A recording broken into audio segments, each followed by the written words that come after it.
home. And the White House reportedly ready to slash millions of dollars in health funding for Illinois. We lay out the impact that move could have. Let's take you outside. Starting to feel more and more like spring is on the way as we take a look at the planetarium and that gorgeous sunrise. Okay, so it's still just a hair south of the planetarium where the sun is coming up. Mike and I have a wager going that it's going to be directly due north of the dome 2 days from now on the 12th. So it's looking like he's going to be spot on. It's going to be mighty close. Then I'm going to owe him some toast from upstairs. He doesn't have to make it himself. Yeah, I don't have that, but I'm outsourcing the. But Okay, Mike, I'm very impressed. A slice of toast. I'm very impressed, and it's nice and warm too. By February standards, this is going to be a nice run of weather here right on through next week. No sign of any big snows, no Arctic air. Knock on wood here. Let's plan the day out. We're headed for the mid-40s today. Yesterday, upper 30s and low 40s. We're going to blow that out of the water. 39 at 9. The thaw continues. 44 at noon already. Well, it'll be a little bit breezy, but don't complain. 41 degrees at 4 o'clock. Still some sunshine out there. 37, high clouds at O'Hare and over most of Chicagoland. Currently a southwest wind at 5. That's about to come around to the northwest, and the breezes will pick up a little bit later. 35 at Midway. A little colder. A few spots have dropped here. 29 at Joliet, 24 at Aurora, but 33 at Woodstock, 38 at Waukegan, 35 at Valparaiso, headed for the mid-40s. Anthony Ponce is here to give us an update on this rolled over dump truck. Yes, this is on the on-ramp to the Eisenhower Expressway. If you're coming off of Route 83 out in DuPage County, heads up, that on-ramp is going to be shut down. Fortunately, it's not affecting your drive times as you get closer in toward the city. Here's a look at those. On the Kennedy, you're at 43 minutes inbound from O'Hare to downtown. On the Eisenhower, once you get east of that situation, you're at 44 minutes inbound from I-390 to downtown. On the Stevenson, it is 46 minutes between I-355 and DuSable Lakeshore Drive. Heads up, there is an accident that is blocking the left shoulder right when you get to Damon Avenue. That's the exit for 290. That just came in about 10 minutes ago, so look for backups on the Stevenson. Heads up there. Also, if you're coming in on the Dan Ryan, it is a 28-minute ride inbound from 95th to downtown. Okay, an eviction hearing is going to be held today for a home in LaGrange that has been taken over by squatters. And you have to wonder, how does something like this happen? Saquon is joining us there from LaGrange this morning with all the details. Say. Hey, good morning to you guys. Well, as you can imagine, neighbors say that they are fed up and they're worried about what might be happening in their neighborhood. And now it's all up to a Cook County judge who could decide as early as this morning whether those squatters will be forced to go somewhere else. That home, by the way, is on South Catherine here in LaGrange, and it was foreclosed on last year. And since then, really, it's been the subject of multiple complaints to police. Police and SWAT say they have previously raided this home. They say they found drugs inside, including fentanyl. Court documents also show allegations of prostitution, with reports of random women being dropped off with luggage and claims of people screaming and running out of that home in the middle of the night. Neighbors say they are frustrated, and they say this shouldn't be happening in LaGrange. There are real concerns. I mean, we see a lot of action with people coming up our driveway and then knocking on the windows trying to get people to either come out or let them in. We have multiple videos of that because we've had to get additional security, ring cameras for the side of the house, not just the front door, and that's what catches these people actually doing this at 3 o'clock in the morning. Well, we did learn that the home was bought by a new owner at a foreclosure auction. This was back in June, but even they have not been able to get inside because of the squatters who have taken over. With that being said, we are expecting to hear more from these residents here in LaGrange, as well as the neighbors of that home. That hearing is set for 9:30 this morning. Guys, back to you. What a mess. Thank you so much, Say. Breaking this morning, a rideshare driver gets sick after picking up a package in Logan Square. A passenger felt sick as well, we hear. Gabriela Primus joins us with that and some of our other top stories. Gabby? Yeah, I'm not going to lie. This is kind of an odd story, but here's some of the details. The driver and passenger, as Anthony said, both felt sick after stopping to grab the package from the intersection of Palmer Street and Central Park Avenue. They called 911 and were taken to the hospital where they are in fair condition. A hazmat crew responded and officers were able to recover the package. Now an investigation into what happened is underway. A $10,000 reward is now being offered for information leading to an arrest in the murder of an OEMC employee. A 36-year-old woman was found dead last Friday morning in her apartment in West Ridge. Police say she had been shot multiple times. Natalie. Thank you so much, Gabby. And we want to take another live look outside at the sunrise. This is our camera that's positioned just north of the city skyline, Lincoln Park area. And how beautiful is that this morning? Mike is going to be here momentarily. He's going to give us a look at the forecast. And great news. Temperatures are warming up for us today. And I think I even heard him say, Anthony, and I don't know if I heard correctly, but we could see upper 60. 50s? 60 next week. Is what he said next week, which is, boy, I don't know if I excited about believe it, that. I'm Mike. excited Would about I that. kid you about something that important? No, you wouldn't. No, I would not. Look, here's the deal. We have beautiful sunshine out there. We're going to see that sun coming up here, and you'll see a lot. Look, still quite a bit of ice on the lake.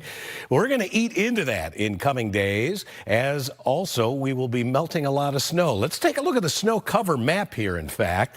We've been highlighting the fact that out west, much less snow than they typically have. And while it's bad news for skiers, it's also bad news for folks who live out there because a lot of the drinking water that they need in springtime comes from snowmelt.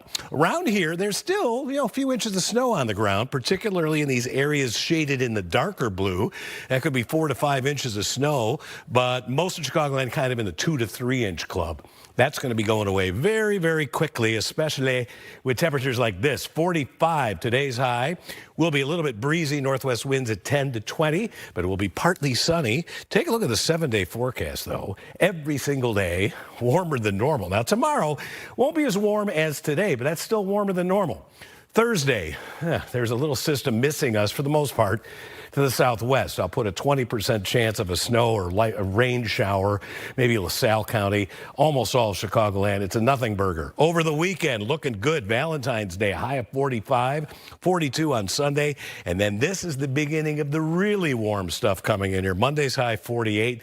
Tuesday, Wednesday, and Thursday, I'm thinking at least 55. And at least one of those days, we could touch the 60-degree mark. Oh, back to you both. Yes.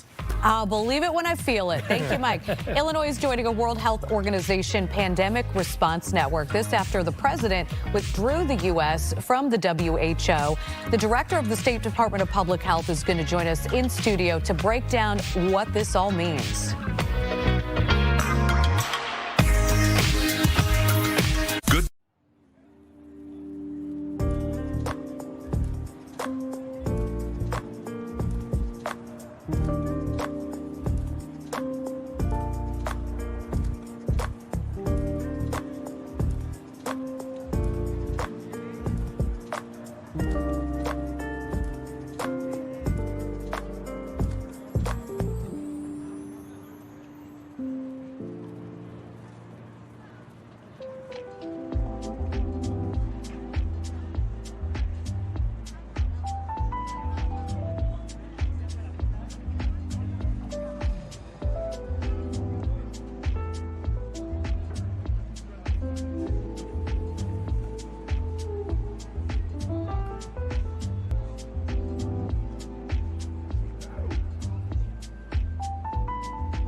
Dealers. All right, welcome back. Emotions are running high as the search for Nancy Guthrie now enters a 10th day, and the second deadline on an alleged ransom note has expired. Fears continue to grow over what could happen if the demands for millions of dollars in Bitcoin are not paid. Caroline Elliott live with the latest from Tucson, Arizona. Caroline, you know, I've heard people, longtime people with the FBI saying this is just the most unusual case they've ever seen. Does it appear that the FBI has narrowed the search in any way at this point? Yeah, Natalie, that is unclear because investigators really haven't said that much in the last couple of days. We can tell you, though, over the weekend, there was a lot of police activity here at the house behind us, with investigators really focusing on the septic tank and Nancy's backyard. We also know a secondary location was in focus over the weekend as well, with investigators taking time at her daughter Annie's house. We know that Fox Digital said that over the weekend they were even taking evidence bags out of the house. But to your point, we're still really wanting to get more information from investigators, but really not saying too much right now. In terms of the search area itself, Caroline, is there movement there? Has it expanded at all?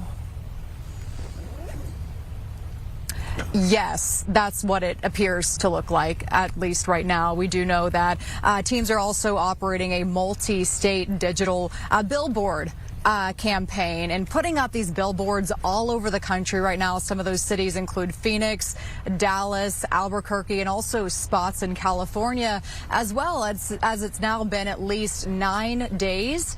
9 days. The search has been going on for 9 days, but it's been 10 days since she was last seen alive here at her home. So again, investigators are now opening up that possibility that she might not be in Tucson anymore, or even in the state for that matter. What stood out to you in the latest video that was put out by Savannah Guthrie? Distill things down and look at the investigative tea leaves here. Yeah, two things really stood out to me in this video. I'll start off with it was a very emotional video. She said that she thought that her mother was still alive, and she was asking for the public to help out in this case. And so that really makes you wonder if behind the scenes, if investigators aren't making too much progress in this case, if her daughter is going onto Instagram really begging for any tips or any leads to make progress in this case. I will say one other thing also really stood out, and that is the messaging in that video. It was quite different from the last video we saw. In the last video, Savannah got on there with her siblings, and she was saying that they are willing to pay that ransom. That wasn't the case yesterday in this video. She did not mention the ransom. She didn't say it was paid. So that's still unclear, and a question a lot of people still have. All right, Caroline, thank you for the update from Arizona. Appreciate your time this morning. Hard on this side sometimes to distill these things down. All right, it's 7:13 back here in Chicago. So we take another live look over the Eisenhower Expressway. Sky Fox with the view of that dump truck rollover. Yeah, that happened at 83, Route 83, the southbound side, the on-ramp onto eastbound, the eastbound Ike, and expect a backup there. We'll check in on our travel times. But first, let's get over to Gabriella Primus, who is here in studio with a look at this morning's top stories. Gabriella? Anthony, Natalie, you know, we're still following this somewhat odd breaking news story this morning. A rideshare driver gets sick after picking up a package in Logan Square. So the driver and a passenger both felt sick after stopping to grab that package from Palmer Street and Central Park Avenue, excuse me. That's that intersection in Logan Square. They called 911 and were taken to the hospital, where they are now in fair condition. A hazmat crew responded, and officers were were able to recover the package. Now an investigation into what happened is underway. Today, a judge could decide whether to force a group of squatters from a home in LaGrange. The home is on South Catherine and was foreclosed on last year. Police and SWAT raided that place and say they found hard drugs like fentanyl. They've also received reports from neighbors about sex workers at the home and screaming coming from inside of it. The Trump administration plans to cut $600 million in public health funding for Illinois and 3 other Democratic-led states. The New York Times reports programs are also going to be cut in California, Colorado, and Minnesota. The money comes from the CDC. It's used for hiring staff, modernizing data systems, and managing disease outbreaks as well. Anthony. Okay, thank you, Gabriella. We now know the name of an 8-year-old boy allegedly murdered by his mom and her boyfriend in the northern suburbs. Markel Pierce was found unresponsive inside a Round Lake Beach home on Friday. Authorities say he appeared to be malnourished and had bruising on his body. 33-year-old Dominique Servant and her boyfriend, 38-year-old Joey Ruffin, both charged with first-degree murder. They are expected back in court on March 3rd. Neighbors say that they are shocked to learn this was happening just next door. I was heartbroken when I heard about it. It was really sad. You know, I only got to see the daughter and the mother every once in a while, but I never saw the boy. The boy's 10-year-old sibling also showed signs of abuse, was hospitalized as well.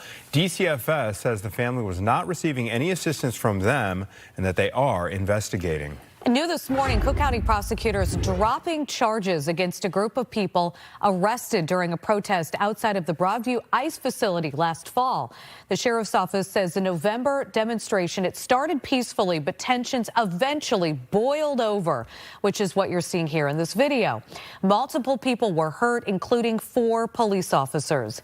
Prosecutors charged 21 people with obstruction, disorderly conduct, and walking on a highway. The Chicago Tribune reports all but 2 of those cases have been dropped. All right, it's going to be a fiery day on Capitol Hill, everybody, as ICE and customs officials are set to go before a House committee. They're expected to be hammered this morning by Democrats with questions over stepped-up immigration enforcement efforts. Trump administration officials should apologize to the American people for using their taxpayer dollars to unleash wicked brutality. Look for those officials to defend their enforcement actions in Minnesota and other states, as many Republicans in both chambers still back these efforts. Still, some may have pointed questions, including whether ICE agents can enter properties without warrants. As a cop for 10 years, I disagree with that. I think you do need a warrant to go into houses for any reason. And so I think these are just going to be some of the conversations that we're going to have tomorrow. And that is a critical question in the funding fight as well, with the Department of Homeland Security facing the possibility of being shut down at the end of the week. All right, let's check in with Mike Kaplan now. It is warmer than average outside. Sun looks like it's coming out as well nicely this morning, Mike. It is. You can see it bathing the city there along the lakefront, which is still partially encrusted in ice and snow. But, you know, if you just looked at that for a moment, you might think, oh, there's some tranquil waves on this lovely June morning out there. Obviously, it's not, but it's great to see the sunshine, and temperatures are going to respond quite nicely this afternoon, even getting warmer than they did yesterday. Currently, we do have a few spots in the 20s, 29 at Joliet's, 24 in Sugar Grove, 35 though at Valparaiso and Midway, 38 at Waukegan, and in LaSalle, Peru, right now 37. I still think you have a running shot of getting maybe up to 50 degrees this afternoon. I think our model's throwing a 48 or 49 for you, but it's going to be mighty close. And some of these numbers far north, I think, are underdone. I think you're getting in the low 40s even there. Look at this 7-day forecast, because every single day warmer than normal, and in some cases by a lot. We'll knock it back just a little bit tomorrow and Thursday. I've got that 20% chance of some wet snow or rain, mainly way southwest of Chicago on Thursday afternoon and evening. I'm just not impressed with that system at all, nor am I impressed with anything coming in here over the weekend. I think it's going to miss us way to the south. Consequently, 45 for Valentine's Day, 42 on Sunday, and then 48 degrees on Monday. After Monday, well, I'll go ahead and show you again, because I know you want to see these numbers. Look at what might be coming. Look, this is still way out there, but that's a big warm-up. Tuesday, Wednesday, and Thursday of next week, we'll be flirting with 60 degrees. Back to you. Okay, those thank roads, you Andrew. very much, Mike. A little stacked up now. following a couple of accidents. One of them is out near Addison, Illinois on 290. Kind of southwest of O'Hare, where a overturned dump truck is blocking an exit ramp. There's also a disabled semi on the right shoulder on inbound 9094, right at exit 55. That's at 35th Street, so right near Sox Park. Here are your drive times as we come up on 7:20 in the morning, 50 minutes inbound. That's your ride time between the O'Hare Airport and downtown on the Kennedy. On the Eisenhower, you're at 47 minutes inbound from Route 390 to downtown. On the Stevenson, you're at nearly an hour inbound from I-355 to Lakeshore Drive. There is a disabled semi on the right shoulder there. And also on the Dan Ryan, stacking up a little bit there. You're at over a half hour from 95th to downtown. We'll be right back.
Huntington Bank. Welcome back to Good Day Chicago. It's now 7:23. Today, the Trump administration announced it is pulling public health funding for Illinois and 3 other Democratic-led states. This comes after the president withdrew the U.S. From the World Health Organization. Now, these two things are unrelated, but we're going to dig into both of them. Now, the Illinois Department of Health says it is joining the WHO's Global Outbreak Alert and Response Network. Dr. Samir Vora is the director of the Department of Public Health here in the state of Illinois. We are so honored to have you. So happy to be here. Yeah. Thanks so much for having me. So let's start with this announcement that kind of came in overnight, this breaking news that the Trump administration is pulling millions in funding from the state of Illinois. What was that funding to be allocated for? So as we saw, and I think as often this news sort of spreads from the administration, we find out without any advance notice. And so at this moment, we're really sort of assessing the situation, trying to determine what of the announcement will actually come through. I think as we've seen from the governor's leadership, that we will do everything we can to fight to make sure that those dollars come and are able to protect the health of Illinois residents. Now, I was reading there's a New York Times article that breaks this down a little further, and it was saying, it could impact programs like gender-affirming care at some of Chicagoland's hospitals, as well as care for LGBTQ plus individuals and even minority populations. Yeah, I think we've seen sort of a repeated pattern where the administration states that certain grant dollars that have been allocated by Congress are not meeting the administration's priorities. But we know that here, those were monies allocated by Congress, and that's why we have worked through the governor's leadership, through the attorney general, to ensure that we're fighting for those dollars so that we can use them to protect the health of all of our residents and ensuring that high-value care and high-value public health stays true here in Illinois. I want to move on to the second topic now. So the state of Illinois is, Governor Pritzker announced, is going to be joining the World Health Organization. This comes after President Trump decided to pull the country out of the World Health Organization. So talk about what this partnership means for the state. So last week, the governor announced that Illinois has joined the World Health Organization's GORN network. So that's the Global Outbreak Alert and Response Network. And what that does is really it's a WHO coordinated partnership of academic centers, of public health partners, of governments, of laboratories to really address emerging public health threats and create coordinated responses across the globe. Are we paying anything as a state to be a part of this network? No. It is a true partnership, and so we're not paying anything, but we are offering the incredible expertise that we have here in Illinois, our laboratory capacity, our technical experts, and then our ultimate experience in partnership building that we can bring to the world stage as well. Let's say that there is another global outbreak. How will this give Illinois residents a leg up in staying healthy? Well, we know that diseases don't stay in any borders, whether that's a state border or a national border. And this gives us early information, outbreak intelligence, so that we know that when the threats are out there, how they may affect Illinois. It also gives us access to a worldwide list of experts. And just as we have been throughout this administration, this commitment to following science-based information, and this gives us more information to make the kinds of decisions that really protect our residents and promote their health. And we have to, talk about President Trump's decision-making process here. Felt like the United States was paying more than other countries to support the WHO, didn't necessarily agree with their stance on China's part in the COVID pandemic. And so that's where that decision came from. I want to ask you one final question.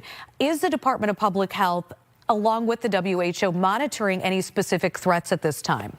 Well, we are always and continuing to monitor threats. I think they're really important, both now post-COVID-19 pandemic, but beforehand. We know that there are measles outbreaks across the United States, but it's something that this investment and this partnership really allows us to sort of prepare for threats today and for tomorrow, because just as we saw during the COVID-19 pandemic, we don't know what's out there, and getting access to early information allows us to make sure that we're doing all we can to protect our residents here at home. Well, Dr. Vora, thank you again for visiting us here on Good Day Chicago. My pleasure. We appreciate it. Let's send it over to Mike.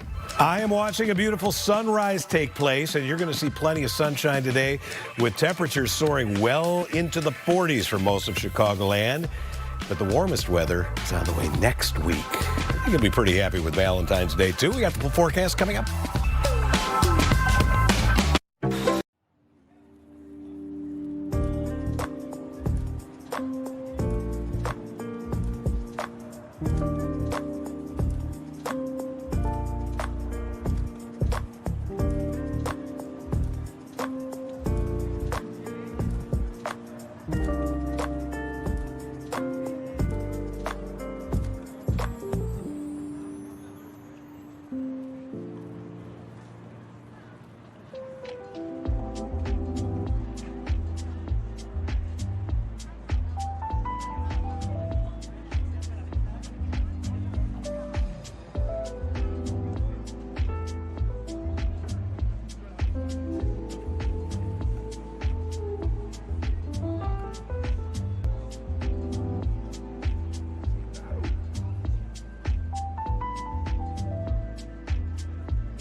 Book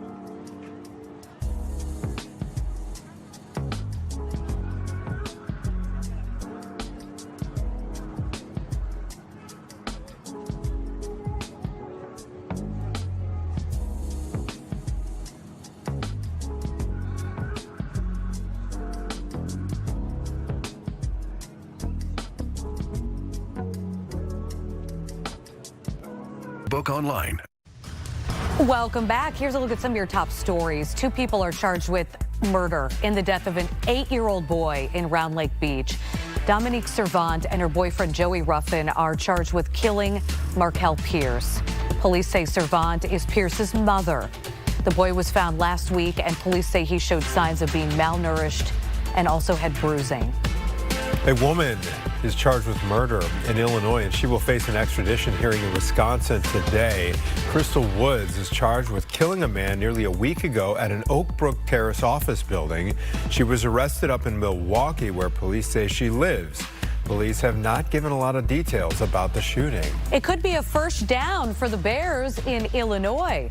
The team and the state are talking about a plan to keep them in Illinois, so that's good. The Indiana State Senate passed a bill last month to create a Northwest Indiana Stadium Authority with the sole purpose of drawing the Bears over the state line. The Bears still own land in Arlington Heights and have asked the state for some tax breaks for a new stadium. I should add that our very own political correspondent, Paris Schutz, believes a decision will be made within the next 2 weeks. Wow. Okay, well, follow Paris for the very latest. He's all over that story. Okay, as we know, it's a big election year. And early voting, believe it or not, already getting underway. Gabriella Primus here with the details on that. Well, almost. There's a couple hitches. Let's go okay. through some of them. Early voting was supposed to have started already in DuPage County. However, there were delays over a court case involving a couple of Republican candidates. The Daily Herald says the 2 candidates' names were removed from the ballot by the DuPage County Elections Board, but they will still be write-in candidates. Early voting will start at 8 this morning. A federal judge won't let California enforce a mask ban on federal immigration agents. The judge says the law is discriminatory because it only targets federal agents and not state law enforcement. The law was signed in September, and California is working on a new version of it. The same judge says law enforcement officers in California have to display their agency name or badge number. And this is so sad. It looks like Lindsey Vohn's skiing career, after all, is over. She says she has a complex tibia fracture from her crash during the Olympics. Vaughn says it will take several surgeries to repair this break. She says it wasn't a fairy tale ending. It's just life, but she was planning to compete with a torn ACL in her left leg. She had suffered that 10 days before the Olympics began, but she says the crash didn't have anything to do actually with her torn ACL. She says she was 5 inches too tight on her line, so she was almost there. Anthony.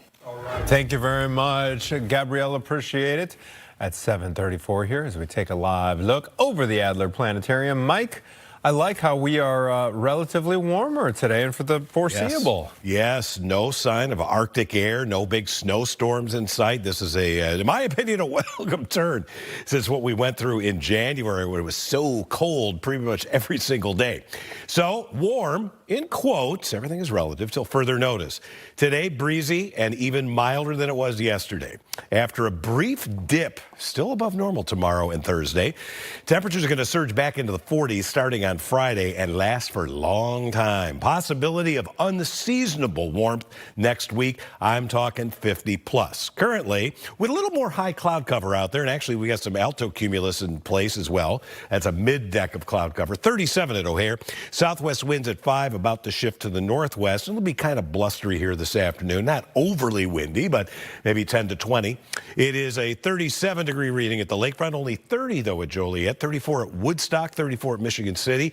Merrillville, one of the hot spots right now, where it is 39 degrees. Temperatures now compared with 7 yesterday, quite a bit warmer. 15 degrees warmer at O'Hare, 17 degrees warmer at Waukegan, and 20 degrees warmer at Rensselaer and also at Merrillville. Let's look at the 7-day forecast. We have a 45 today, a pair of 38s tomorrow and Thursday. I'm going to keep a really small chance of a wet snow or rain shower in there for late Thursday, especially way to the west and southwest of the city. I just think most of us get nothing. Over the weekend, that storm system misses us way to the south, so we'll have a beautiful Valentine's Day with a high of 45, 42 on Sunday, and then we start a big warming trend on Monday with a high of 48 degrees. I want to acknowledge somebody here who has been a frequent contributor. You've seen his name mentioned often, Greg Markey.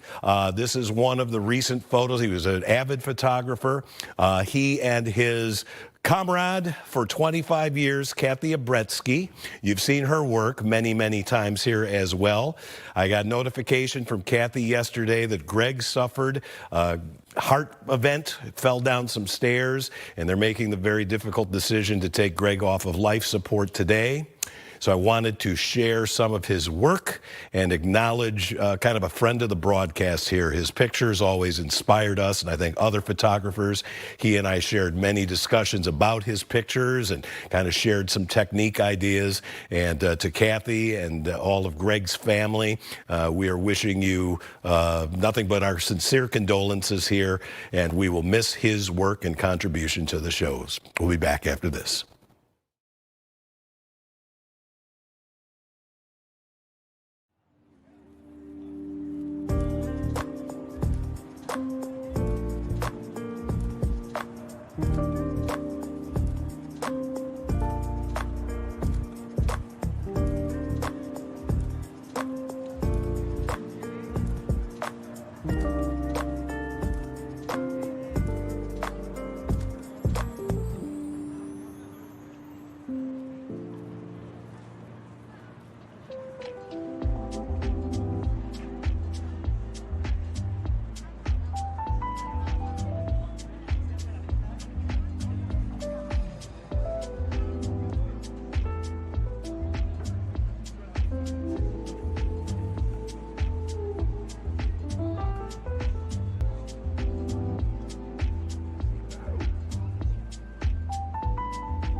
Minute oil change.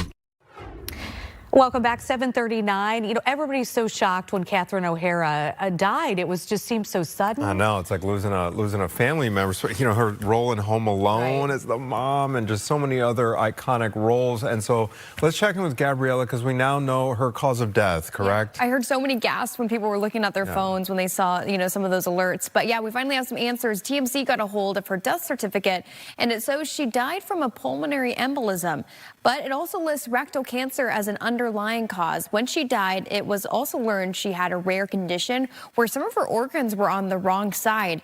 But that does not seem to have played a role. O'Hara, who was known as Kevin's mom in Home Alone, was 71 when she died on January 30th. The death certificate says she was cremated. There's one thing you won't be seeing anymore in commercials for Hims or Hers. It was sued over its version of Wegovy pill. So that won't be offered anymore. The company behind Wegovy says Hims was deceiving people with an unauthorized copy of that drug. And this is right up Mike Kaplan's alley. There will be a parade of planets later on this month. 6 planets will line up and appear close together on the 28th. You'll have a chance to see Mercury, Venus, Jupiter, Saturn, Uranus, and Neptune. Last year on February 27th, those planets and Mars lined up. That won't happen again until 2040. Natalie and Anthony. Wow. Okay. Thank you, Gabrielle. Mark your calendar. Appreciate it. All right. Here's a look at what is coming up for us a little bit later here on Good Day Chicago during our 8 and 9 o'clock hours. Stay with us. Hope your morning's off to a great start.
And Fox Local.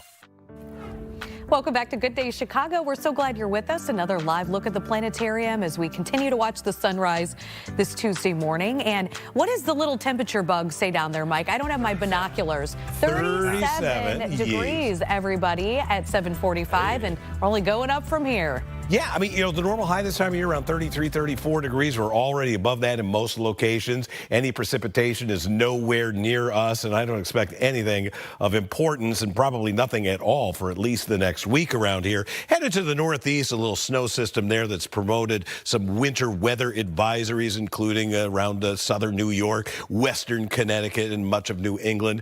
But around here, it's a snoozer, and my kind of snooze. We have temperatures today headed for the mid-40s with partly sunny skies. We'll have a northwest wind kicking in here, and it'll pick up this afternoon. Speeds generally 10 to 20 miles per hour.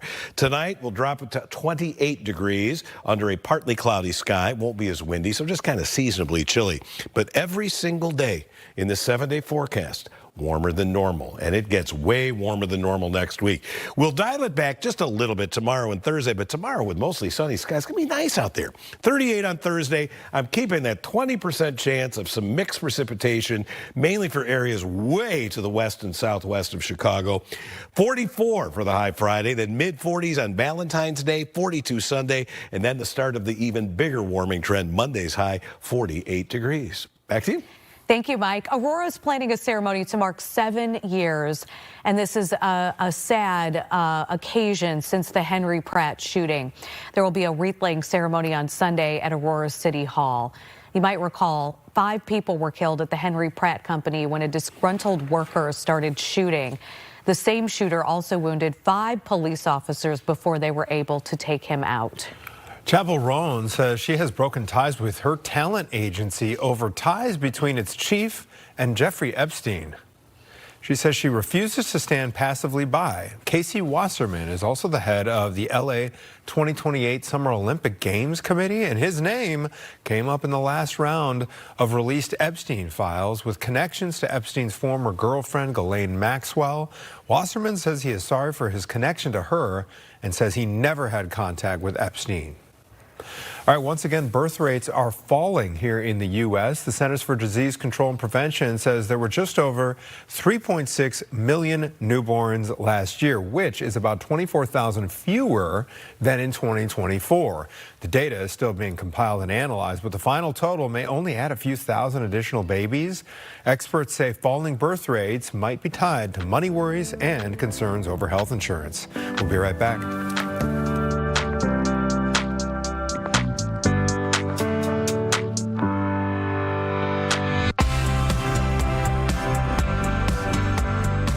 What's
Sad.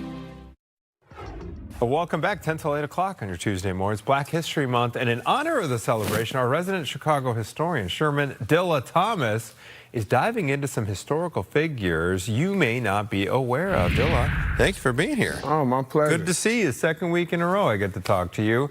All right, so we want to dive into some of these historical figures here that you're highlighting. Vincent Cullors. Who was Vincent Cullors? Oh, Vincent, my main man, Vinny. Not my cousin, Vinny, but Vincent Cullors has the distinction of being the first African-American to own an advertising agency. You know, we know Chicago's an advertising town, Sure. right? We give the world Jolly Green Giant and, you know... all the McDonald's characters. Snap, Crackle, Pop, all that kind of stuff. But Vincent Cullors was very early to advertising, and it had a lot to do with the blues and jazz history in Chicago, so he was able to pull from them to create jingles, and he was the first. He was the first. Okay, Barbara Sizemore, you're also highlighting her life, the first black woman to lead a large school district. Yeah, absolutely. She's a Chicago educator, but she ended up going out to Washington, D.C. and becoming the superintendent of their schools. And that's really, really powerful. For a long time, we didn't think women in general, but particularly black women, had the capabilities of being executives of large school districts, but Barbara Sizemore's show proved them wrong. And there's a school named for her here in Chicago as well. She was an amazing, amazing person with a great afro. What? Yeah, there it is right there. What year did she elevate to that position in D.C.? Don't give me thereabouts. About the 70s. Don't give me the fibbing. But yeah, I know she was the first. Got it. Okay, S.B. Fuller. Who was S.B. Fuller? Oh, man, S.B. Fuller. We owe so much to brother S.B. Fuller. So S.B. Fuller happened to be a gentleman. In the 1950s, he was probably the most wealthiest black man in the country. And he sold hair care products, among other things. But more than what he sold, he trained people. And one of the people that he trained was George Johnson. And George Johnson gives us Afro Sheen and Johnson hair care products. And he actually trained John H. Johnson, and he's the inventor of Ebony and Jet magazine. So S.B. Fuller is certainly a black person we should know. Wow, okay. Let's see. Christina Jenkins, you are highlighting her achievements as well. Now, I'm going to try not to crack all the jokes in the world because I'm a little bit silly. But women wear hair extensions, right? And formerly before that, they wore wigs, and she's the first person to kind of piece it. And so what we refer to as hair weave was invented in Chicago by a black woman. Wow. Okay, Christina Jenkins, then. That was her name. What year, I mean, what era was this? She was that very early. This was in the 1950s. Okay. She was a student in cosmetology school, and she, you know, wigs were kind of one-size-fit-all sort of thing, and she thought that sometimes you didn't need a full wig. You just need a little bit of an extension in certain places. And that's a billion-dollar industry now. For sure, for sure. I feel like we have kind of a hair care theme going here, because you're talking also about Marjorie Taylor Stewart. Who was Marjorie Taylor Stewart? So America always talks about Madam C.J. Walker, right, being one of the first self-made millionaires, right, in the country. But in order to do that, you got to have an amazing workforce, right? And I say no one's really truly self-made. And Marjorie was her in charge of all 300 of her beauty schools. So Madam C.J. Walker had 300 schools across the country, and Marjorie was the boss of them all. And when Madam C.J. Walker passed away, Marjorie kept it going. She's also one of the founders of the Bud Billiken Parade, which is something that we absolutely still celebrate today. So some amazing, amazing black history out of Chicago. Very cool, very cool. Where, Dilla, can folks check out more on these historical figures and some of your other work? You know, there's Juliana Richards has this thing called the History Makers here in Chicago. It's a website you can go to where she's interviewed maybe thousands of black luminaries across the country, but primarily here in Chicago, and I think that's a great place to start. And if you want to check out your boy Dilla, you can find me on all social media platforms, Six Figure Dilla. We would love to see you on the bus. That's my camera. We would love to see you on the bus. ChicagoMahogany.com. Be a tourist in your city. You live in the greatest city on earth. Everything dope about America comes from Chicago. Be a tourist in your own city, on the bus. So you're doing the bus tour? Oh, yeah, we do bus tours almost every day. We do private groups trips Monday through Friday, and on Saturday and Sunday you can buy a ticket and see multiple neighborhoods. We're in Austin, we're in Bridgeview, we're at Bridgeport, we're in Bronzeville, we're in Roseland, we're in Uptown, we're in Inglewood. You know, places that they say don't have value, I show you that they have immense value. Dilla, great to see you. I love what you're doing, and you can catch Dilla as well. His program, You Don't Know Shy, airs Saturday nights, 9 o'clock, right here on Fox Chicago. We'll be right back.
Well, I'm going to tell you something that we already knew. Illinois is kind of smart. I love, by the way, that they're showing the University of Illinois campus here, or at least they were. Now we've, I think, switched over. You gotta be over. brilliant to get in. That's cool. That's right. Wallet Hub looked at the number of people with high school diplomas and various college degrees in each state. Illinois came up at 15, Wisconsin 19th, Indiana 40th, Massachusetts number 1, West Virginia last. Cities were ranked as well, and you don't want to know where Chicago landed, which surprises me because we have so many great minds in this city. Man, Massachusetts number 1, West Virginia last. Yeah, I'm just looking at the list there and kind of. I just poked Anthony because I didn't think he was paying attention. No, I'm just trying. I'm diving into the list. Okay. If you got questions about how smart kids are, yeah, Gen Z, the first generation to have lower cognitive scores than the generations before them. So we were on an upward trend until Gen Z. Sorry, Gen Zers. Stats have been kept since the late 19th century. Things changed around 2010 when digital technology took over the classroom and basically took over our lives.